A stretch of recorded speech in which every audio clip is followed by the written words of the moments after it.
Kaway sudah. Yang ini kapan dia? Nggak pensiun I was talking with one of my friends. Whenever I had the chance, even I try to talk with others also. Lots of jobs is there, lots of offices, lots of,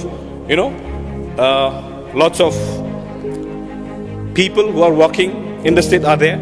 But we don't see any of the, markets that is run by the tribals, run by the khasi, run by the garos, run by any of our own indigenous people.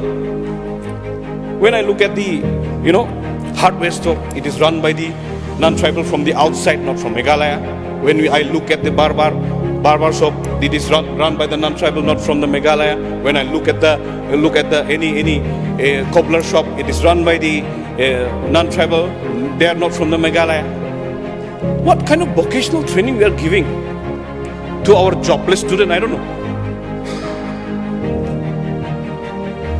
What I feel is that even our state, the people of Meghalaya is clamoring for our own people to be there as a masonry, as a skill level.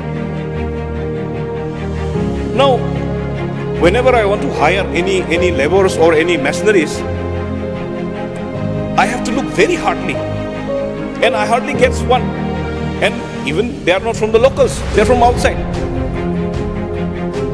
Now, if we don't produce a skill labor, a skill masonry, a master craftsman from our own state, then again we're inviting the influx. This would have been one of the system where we could have checked the influx also. But sincerity in approach seems to be neglected. This is what I feel. Now, I would love to request the government, while giving the vocational training, we have to see where we can give the placement. We still have lots of places where we can give the placement. Why give a placement in the other states like Bangalore, Mumbai, where they work, where our students work as a helper? We could have kept them as a helper in our own state. We don't train them to be a helper only. We should train them to be an entrepreneurship. Why can't we give the loan to our students who have got the vocational training in such a manner, like in marketing, maybe an entrepreneurship, so that our own people can have the, hardware store. Our own people will have a barber shop. Our own people will have a cobbler. And our own people will be a master craftsman. Our own people will be the masonries. So these are the gaps that we have to look into.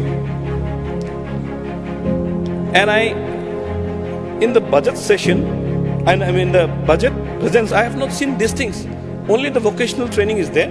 Only the entrepreneurship program is there. But that particular, training program has not been shown. I have not seen it. So I would love to request the government in the future, what is there to be filled up, what is there to be looked into. We should not just ignore it. Small things matters a lot. As I've been speaking about ignorance bringing chaos, graduated students, because we cannot give a quality education. That's why some of the graduate students, maybe they are, blending with the other anti-social activities. So these small things can be looked into. Since this is just a card motion, Mr. Speaker, sir, I don't want to lengthen my speeches with unnecessary, oratory. But I would love to request this government, at least in the future, make some program, keep some program, so that our, not only the unemployed, not only the uneducated, not only the dropout students, even the graduate who are not getting the quality education will be able to at least look into their future and say that at least I will be also the workforce engine for this Meghalaya and for the economy as a whole.